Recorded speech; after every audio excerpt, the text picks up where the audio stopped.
You know, the one thing I'll say about the Ravens all season long, Josh, first of all, thanks for being on. Second of all, they never embarrass themselves. They never do.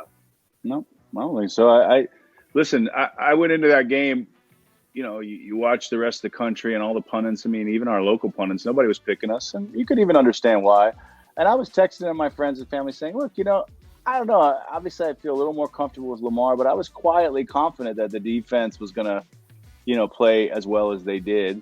And I was surprised that Huntley played that well. I mean, he had a great game. And that sort of that call at the end, I was happy to hear Harbaugh say that the call was actually for a low dive to the right and that Huntley just did that on his own, because that was the one thing that really frustrated me as a fan. You know, I couldn't understand from a yard out or a half yard out, but from 2 yards out. But considering that wasn't the call and he just went on instinct, it's hard to sort of, you know, think about it. He thought he was in and he was a good half yard away from it. I think even a little bit more, a little over a half yard. So that gives you an idea that he just didn't quite get a sense of where he was. But I'm really proud of the team.